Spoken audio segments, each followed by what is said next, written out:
Sujas bulletin में आपका स्वागत है। मैं हूं आपके साथ अभिलाषा गर्ग। एक नजर हेडलाइंस पर। विश्व खाद्य दिवस के अवसर पर मुख्यमंत्री ने दी शुभकामनाएं। कहा, हर व्यक्ति को मिले पर्याप्त पौष्टिक और सुरक्षित आहार।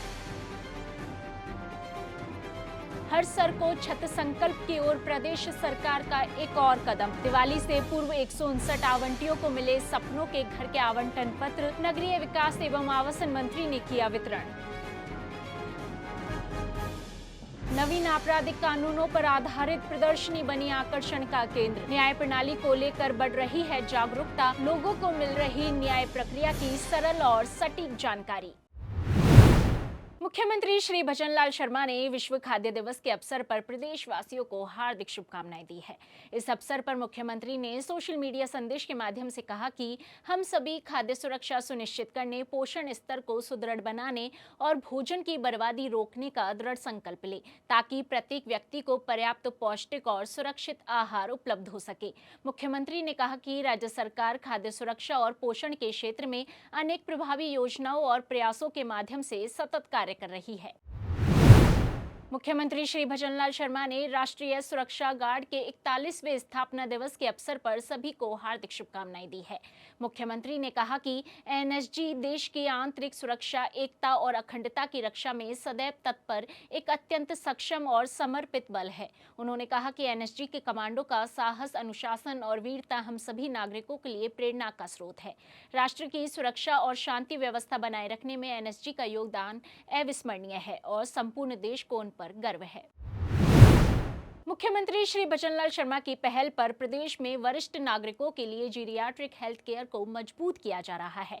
इसी दिशा में बजट घोषणा के तहत आरयूएचएस जयपुर में स्थापित geriatric health care resource and training centre में प्रथम कार्यशाला का आयोजन किया गया।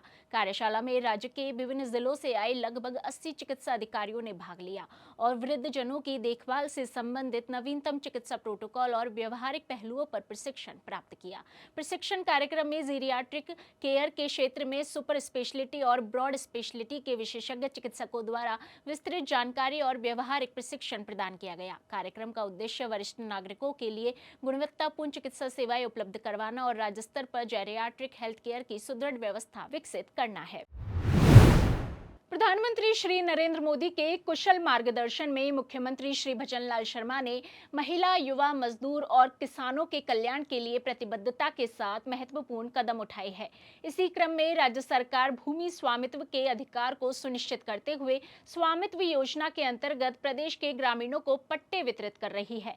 राज्य सरकार ने वित्तीय वर्ष 2025-26 के बजट में राज्य के पात्र 2 लाख ग्रामीण परिवारों को नए स्वामित्व पट्टे वितरित करने की घोषणा की थी, जिसकी पालना में अब तक लगभग 1,48,492 पट्टे वितरित किए जा चुके हैं। राज्य सरकार सुनिश्चित कर रही है कि सभी पात्र परिवारों को जल्द ही स्वामित्व कार्ड प्रदान किया जाए। योजना के अंतर्गत ड्रोन सर्वेक्षण तकनीक के माध्यम से अब तक 35,916 गांवों में सर्वेक्षण कार्य पूर्ण किया जा चुका है। वहीं स्वामित्व कार्ड वितरण और सर्वेक्षण कार्यों की सतत निगरानी मुख्यमंत्री के द्वारा की जा रही है। स्वामित्व योजना का प्रमुख उद्देश्य ग्रामीण संपत्तियों का सर्वेक्षण और डिजिटलीकरण और विवाद रहित संपत्ति स्वामित्व सुनिश्चित करना है। साथ ही संपत्ति को आर्थिक साधन के रूप में उपयोग में लाना तथा पारदर्शी प्रशासनिक प्रणाली स्थापित करना भी है। यह योजना ग्रामीणों के जीवन में आर्थिक आत्मनिर्भरता और सामाजिक सुरक्षा लाने में महत्वपूर्ण भूमिका निभा रही है। भारत के ग्रामीण आबादी क्षेत्रों में रह रहे लोगों को उनकी जायदाद का पक्का प्रमाण देने के लिए एक नए प्रयास का शुभारंभ हुआ। गांवों में प्रॉपर्टी को लेकर के, संपत्ति को लेकर जो स्थिति रहती है वो आप सभी भली भांति जानते हैं। स्वामित्व योजना इसी को ठीक करने का एक प्रयास है। ये है नया भारत, जहां गांवों को भी मिल रही है तकनीक की ताकत, जो गांव वासियों का जीवन सरल बना रही है। स्वामित्व में कॉर्स तकनीक का प्रयोग किया जाता है, जो कि एक साइट का 5 सेंटीमीटर तक सही आकलन करती है, जिससे ड्रोन द्वारा ली गई तस्वीरों में सटीक जियो स्टैंप डालना संभव हो पाता है। इसीलिए पैमाइश के पुराने तरीके चेन बेस्ड सर्वे के स्थान पर अब कॉर्स का प्रयोग किया जा रहा है, क्योंकि ड्रोन फ्लाइंग से लेकर प्रॉपर्टी कार्ड बनने में अधिकतम 9 महीने का समय लगता है। जबकि पुराने सर्वे में लोगों को सालों साल अपने मालिकाना हक के लिए इंतजार करना पड़ता था। लाखों ग्रामीण संपत्ति धारकों को मिले उनके पक्के मालिकाना हक यानी प्रॉपर्टी कार्ड ने इस बात को साबित भी किया है। प्रॉपर्टी कार्ड सिर्फ मालिकाना हक का एक सबूत नहीं, बल्कि राज्यों के राजस्व विभाग, ग्राम पंचायतों और केंद्र सरकार के पंचायती राज मंत्रालय व अन्य सरकारी एजेंसियों के आपसी सहयोग की मिसाल है, तकनीक का उत्कृष्ट उदाहरण है और हर संपत्ति विवाद को ग्रामीण स्तर पर ही सुलझाने और जन जन को भरोसे में लेकर की सहभागिता के कारण पारदर्शिता का एक पर्याय बन गया है। ये जायदाद का वो पक्का प्रमाण है जिससे संपत्ति की खरीद फरोख्त भी आसानी से हो सकती है, समय आने पर जिसके आधार पर बैंक से कर्ज भी मिल सकता है और कोई भी बाहुबली किसी मजलूम की संपत्ति के अधिकार को छीन नहीं सकता।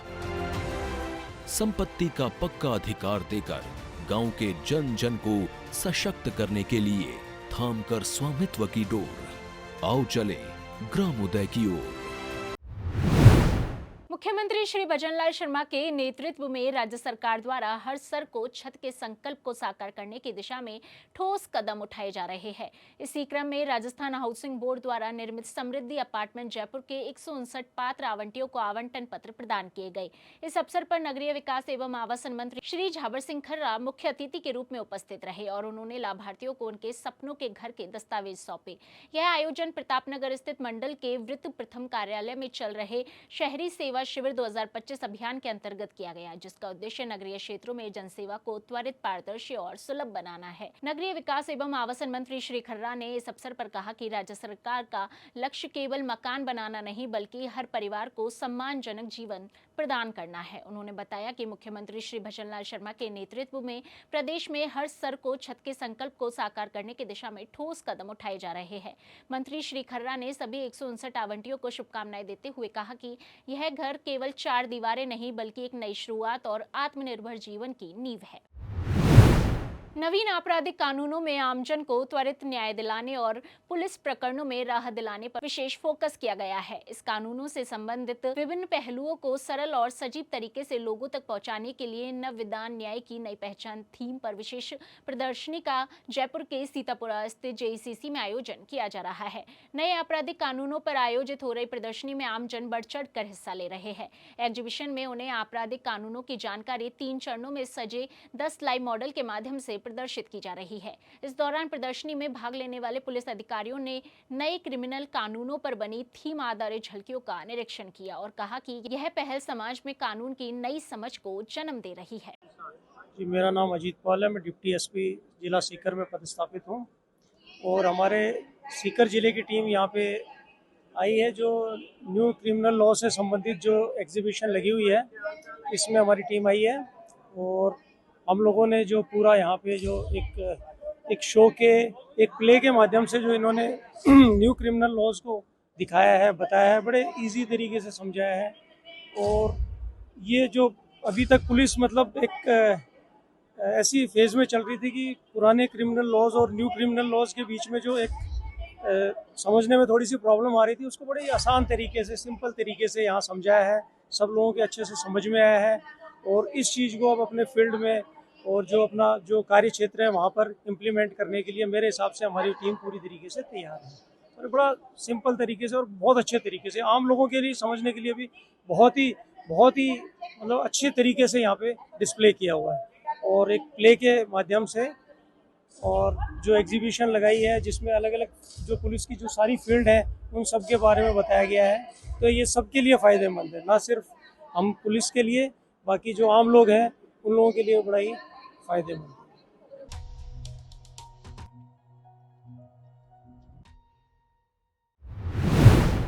जिस बुलेटिन में आज के लिए इतना ही, फिर होगी आपसे मुलाकात, तब तक के लिए नमस्कार।